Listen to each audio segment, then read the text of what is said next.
Welcome to This Ready to Craft. In this video, I'm going to show you how to create this beautiful beehive using Readi-Board. To begin, I've already printed off my template. I'm going to use Repositionable Spray Adhesive to attach this to my piece of foam board. You can also use rubber cement for this.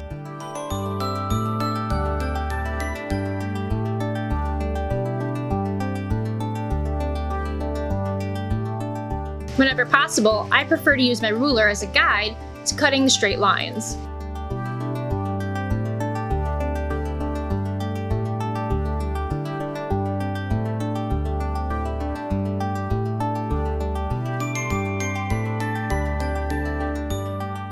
For the top of this interior slot, I'm going to push my hobby knife through my foam board.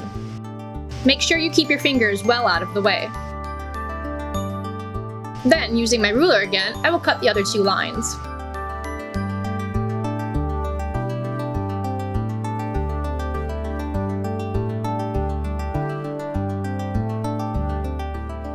If your pieces don't break free immediately, check from the back to make sure your cuts have gone all the way through. Once that piece is cut out, I'll peel away the template and place it back on my foam board.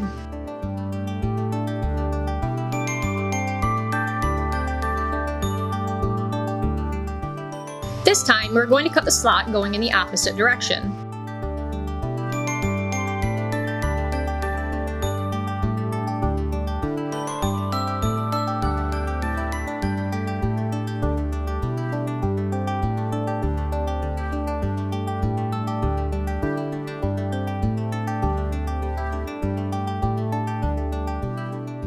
When you peel the template away again, you may notice that you have two smaller pieces. We are going to use these to cut a total of 4 of this shape.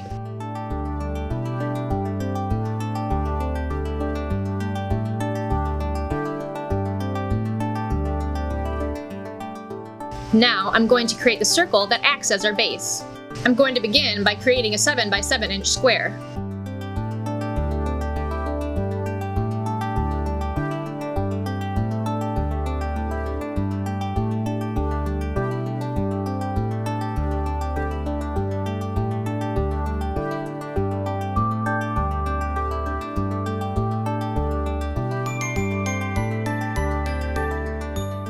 Then, measure and mark my center points.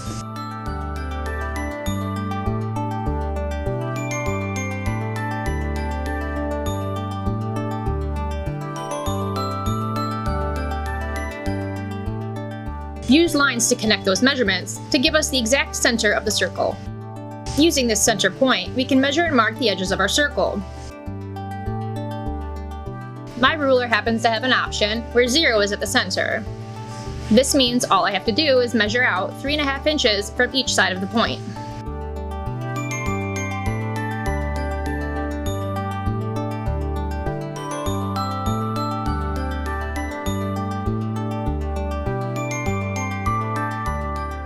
Sketching between the points, I will create the outside edge of my circle.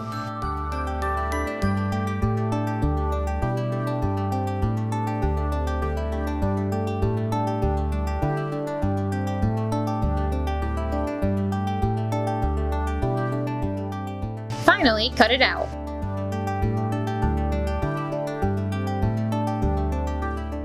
I'm going to begin assembly with the 2 full-size pieces. I am applying white glue into the slots.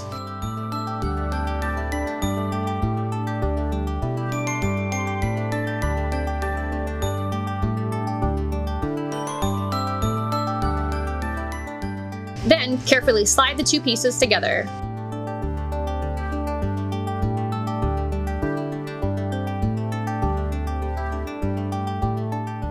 I went a little heavy on the glue here, so I'm just going to use a scrap piece of foam board to spread it out.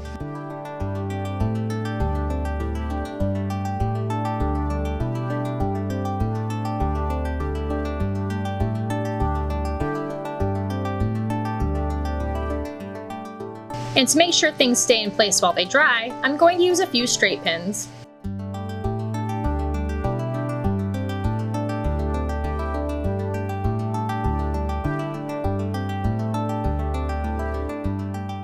Comparing the centerpiece to the circle, you can see that the edges line up. When I go to add one of the half pieces, you may notice that the edge hangs off a little bit. To remedy this, I'm simply going to trim away the corners of the interior edge of these pieces. I use my ruler as a base and hold my hobby knife at an angle. This allows me to cut a thin, triangle-shaped piece off of the edge.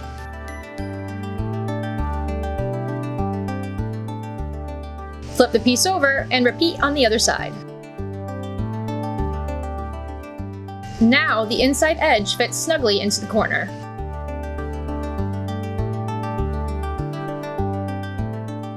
Now that the core has dried a little, and my half pieces have been trimmed, I'm going to assemble everything onto the base. I am still using white glue for this portion, but you could use hot glue. I prefer to use the white glue because it gives me a little bit of time to readjust my pieces in case I didn't place them perfectly the first time. Like before, I'm using straight pins to hold things in place.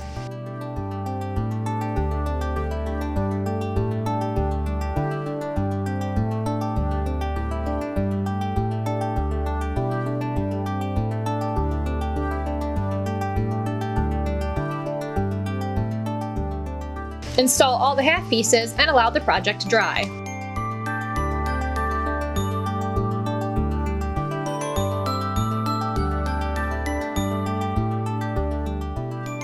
Now that my project has dried and I've removed the pins, we can begin applying the jute rope.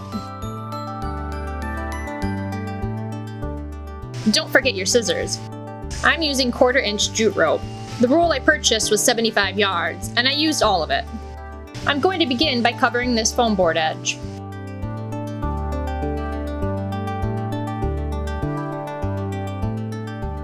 I like to work in sections to make sure that my rope stays exactly where I want it.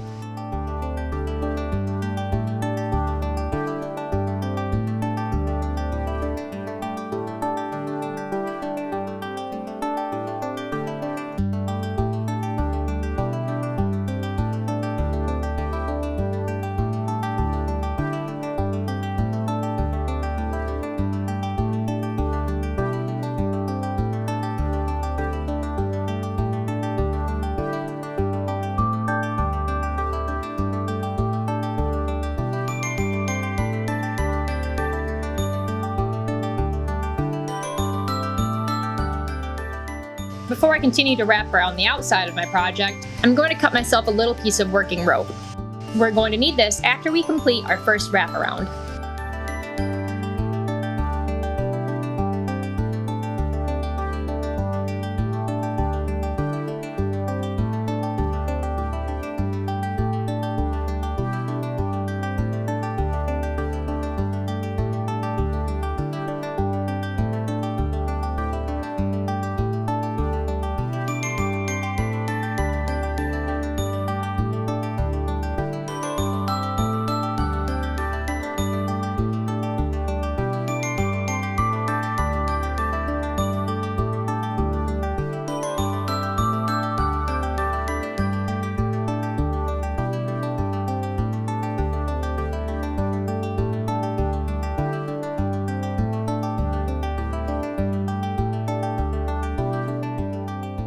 Instead of cutting every time we wrap around the project, I'm going to step up my rope.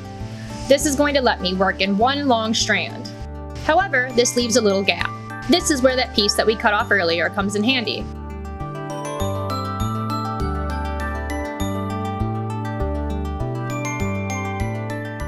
I'm going to trim the piece down and glue the end to my starting point.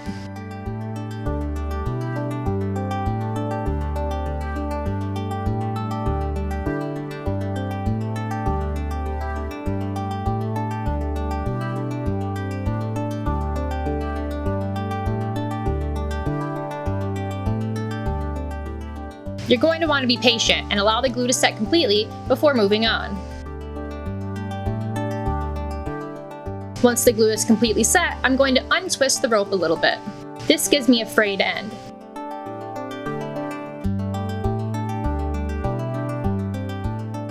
I'm going to push these pieces to the inside of my project.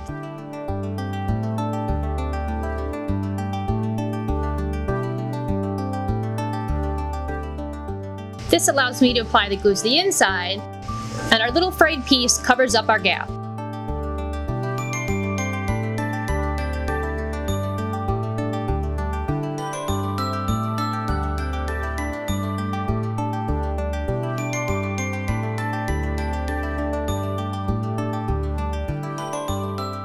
Now I'm able to continue wrapping up my project.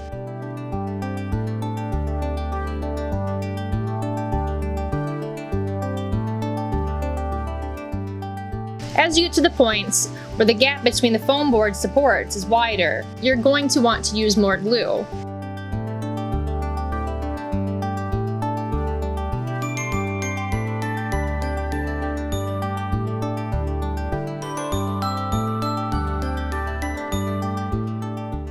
We're almost to the top. Before I completely cover up the project, I'm going to add my hanging point. I'm using a similar sized rope with a slightly different weave pattern. You could, however, use the same jute rope as you're wrapping with by simply cutting a piece off the non-working end of your rope. If your rope tends to fray really easily, wrap a piece of tape around it before you cut. Attach the hanging point directly to the core of your project. This way, there's very little chance that the hanging point can get pulled off.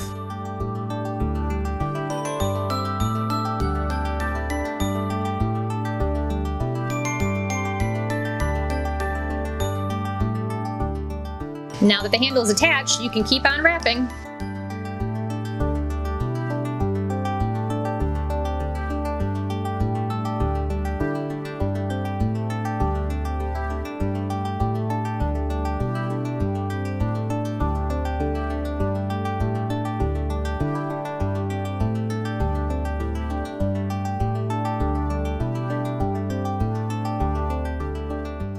Once I have run out of room on the outside of my handle, cut and glue down the end.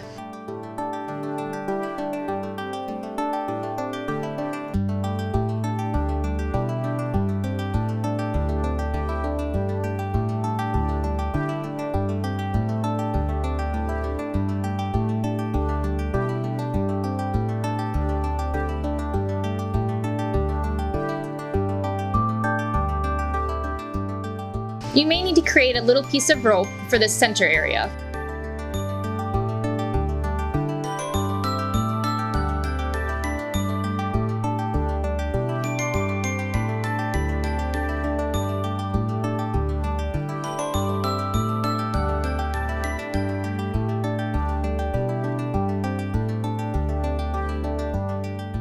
One of my favorite tricks is using objects I have laying around to find the correct circle. These are some caps from adhesives or paint, or the inside of this roll of tape might even work. This one ended up being the perfect size.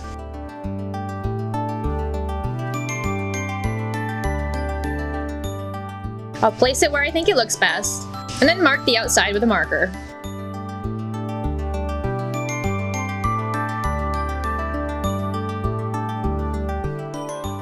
Now I'm going to use black acrylic paint to fill this spot in.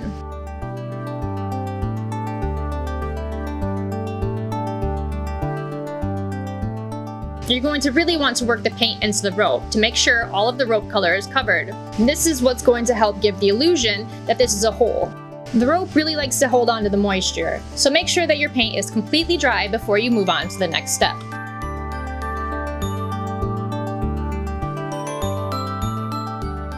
I'm dabbing a little bit of glue onto the end of this rope before I peel the tape off. This is to help keep it from unraveling.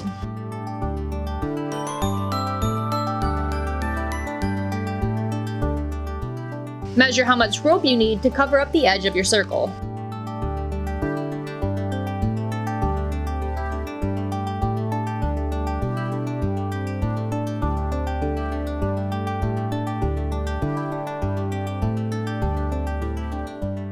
If you don't like how the rope looks end to end, you could cut the two edges at an angle and overlap them slightly.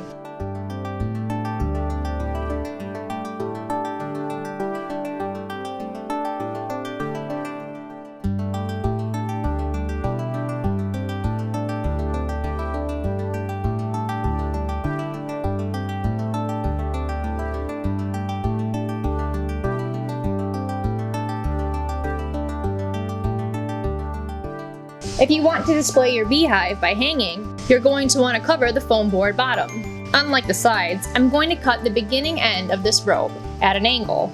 This adds a little irregular bump at the section, but because it's on the bottom, I don't mind so much.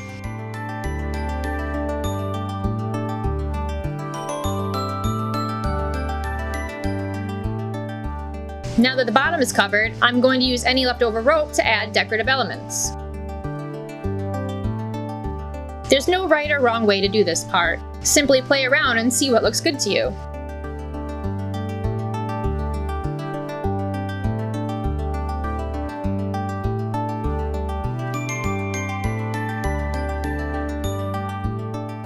You can create decorative ends by coiling a little of the rope on itself.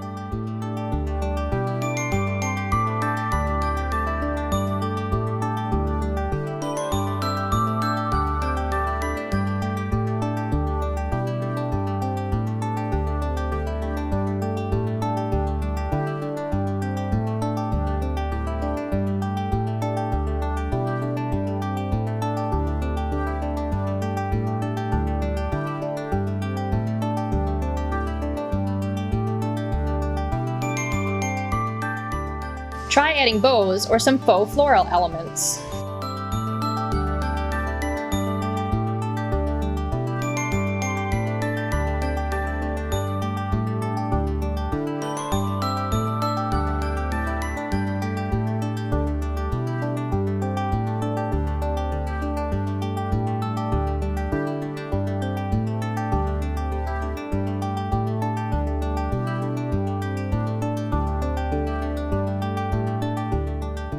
Things like ribbon or Raffeta can give some more interesting aspects to your project.